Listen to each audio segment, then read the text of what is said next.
All right. Well, my name's Jonathan Stoner, and I thought it would be cool to record a video tying two of my favorite pieces of software together.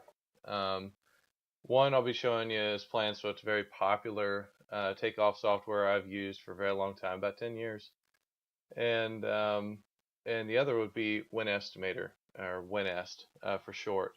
Winest is a database-driven estimating system that is owned and operated, distributed by Trimble, which is where I work. I work for Trimble. But there's a lot of users for each piece of software, and I just thought, man, it'd be really cool if they could tie two of my favorite pieces of software together, and they just haven't done it. But there are some things that you can do to tie the two systems together. Um, WinEst allows for you to access the database from outside sources and create estimates from it, which I was like, oh man, that's so cool.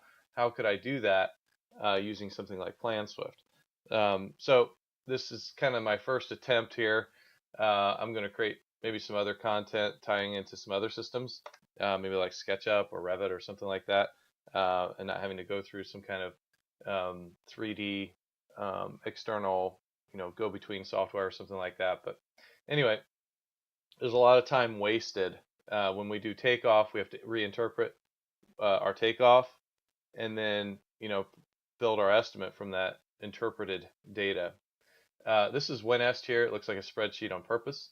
Um, it it has this import ability called the CAD translation table. It's called the CAD translation table because originally, I guess back in 1992 when the software was built, um, a lot of people were using AutoCAD. And so for the architects out there that were using AutoCAD, they didn't have the ability to transport information anywhere. So everyone had to kind of interpret what that model was doing and things like that in the original AutoCAD back in DOS days. So what they did was they built this little tool here. It's in the import items area, and it's called CAD translation. So if I click on it, you'll see this little prompt window pop up, and I can build a table that ties into my database. So I got a slab, and I got a window, and I got a wood floor here. Some things that I did really complex, like a slab on grade. This is called an assembly. Pulls in multiple items all at the same time. When you grab something like this, it's called spec driven. It asks you a bunch of questions about it, and then you can go through and quantify it. So it's kind of a two-step process. Um, but what you'll see is that I've kind of eliminated both the steps when I go and import stuff in through this window here. But the formatting of this is what it gets to be kind of tricky. Figuring out where you can slide information, and if you can populate information from an outside source the way that this WinEst translation table can read it, then it works out pretty good. You first establish whatever your coding structure is going to be from the outside system, and then you figure out where you want your quantities to go. WinEst has quantity, is kind of the plain old quantity that you would put into any quantity cell, and then have formulas from there to come up with your cost. But then WinEst also has what's called variable quantities or variable choices. So I inserted a few variables here that allows me to put quantities in different places. Depending on if it's an assembly or an individual item, it might be looking for plain old quantities, or it might be looking for a couple variable quantities. So I gave myself some options there. And then for assemblies, you have what are called those questions, that kind of the interview process. And so you'll have questions like what's the thickness of the slab, or what's the slab made of, what's the strength of the concrete, things like that. And the same would be true for like a partition wall or something like that, where it's asking you what the stud spacing would be, or how many rows of fire blocking I want, how many three stud corners do I have, that sort of thing. So that would be an example of spec variables, where I ask myself questions and I provide the answer based on the layout that's shown on the drawing itself. So that's kind of the table there. There's all kinds of additional things that I could tie in there, like WBSs, which might come in a later video. But I thought first I'd show you kind of the layout of this window here, so that when you see it in Planswift, you'll see kind of how things operate. But let me just quickly show you how in an assembly, the concrete assembly that we were looking at, how that thing works. So if I'm looking at this, you'll see the spec variables here, those questions that it's asking me. So it's asking me about, what's the base course and things like that. It's asking me all these questions about if I'm working in different areas of the country, I might want sand over the vapor barrier and that sort of thing, edge forms and concrete strength, all that sort of thing that I can ask myself about a slab. So that's how the assemblies work in Winest, and then it would add all the items here to the estimate. So rather than building an estimate based on what I know I'm going to need, I can allow my takeoff software to kind of dictate that for me. So I come into a system like Planswift, and Planswift allows you to create templates. So here are those same 3 items that are in my translation table in Winest. I've got the slab assembly. If I double click on it, you'll see there's those same questions that I just asked myself when I was going through the slab. So, and you'll click, I can choose the drop downs and stuff here.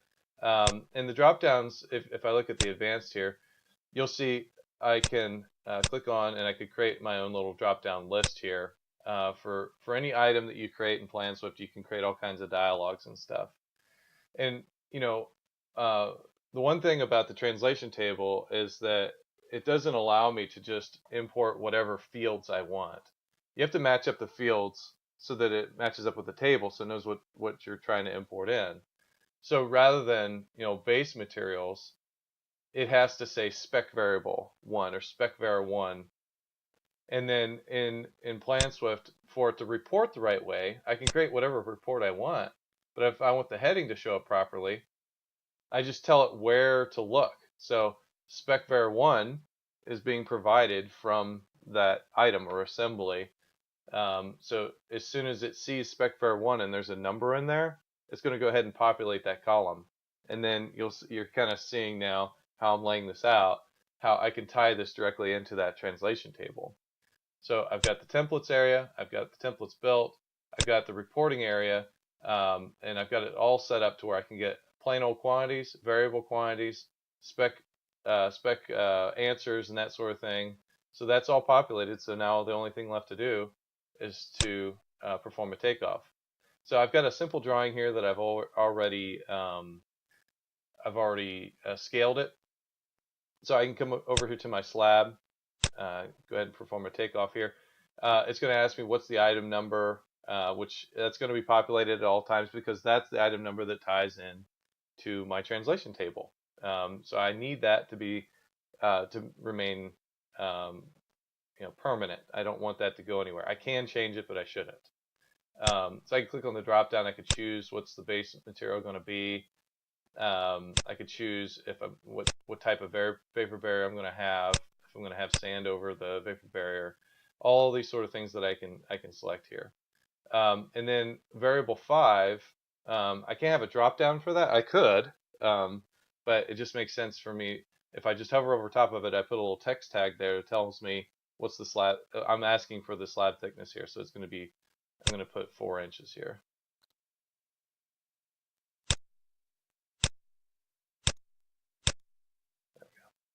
All right, so now that I've got this built, I've got everything answered here. I click OK, and now I'm ready to just perform a takeoff. So I've got a little slab here.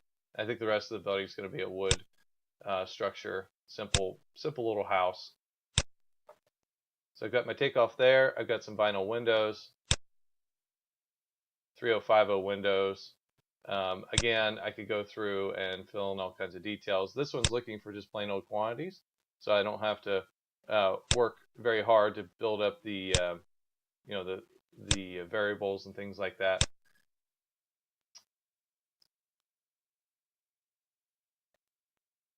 So I can go through, click on my windows here.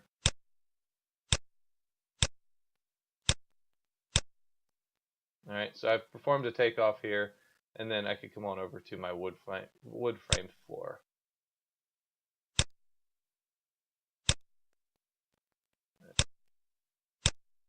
going through here. I have the ortho turned on, so it's grabbing the 90 degrees here. And I have snap turned on so that if I perform takeoff in the area, it's going to go ahead and snap to the corners. And I can hit escape there, and I'm finished with that takeoff. So you can see the quantities that are filled in there. You can see that for the concrete slab assembly, it's not providing a quantity. Well, I told it not to. I deleted that ability. So now in the estimating area where I'm going to report out from, I've got a mistake there that I did. You can go ahead and pull that out. So I got 1, 2, 3. I did them in order. I didn't have to. I could do them in any order I want.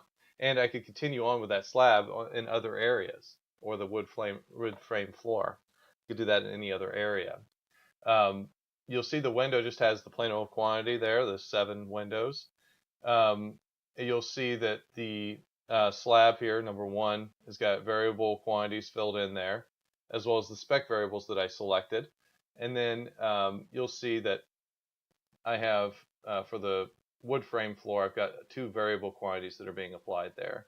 So I think what this is doing is it's grabbing the perimeter around. I'm not quite sure what it's grabbing actually, so I can't remember how I set that whole thing up. But I've got my quantities ready to go, and I can go ahead and get this into a place where I can actually import it into Winest. So I have to export it out to Excel. There's no applet or application out there that's going to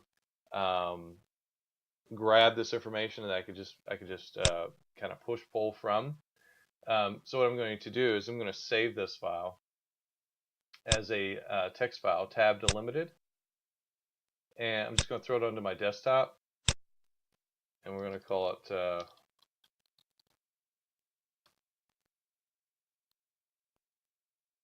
export. So I give it a name there.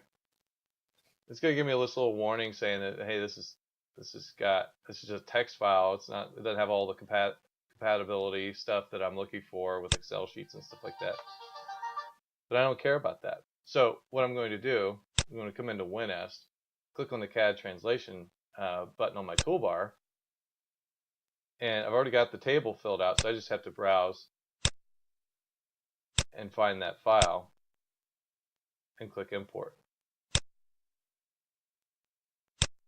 So it builds the estimate because it's pulling the information directly from my database and populating based on the quantities that I provided for it. So now that I've got this information in here and I've got a database that's all cross-coded and everything, what I can do is I could go over to my sheet view, which allows me to organize the estimate however I want. And I can organize. This is going to organize my estimate by CSI. The 16 divisions, so I could see everything's broken down in the right places.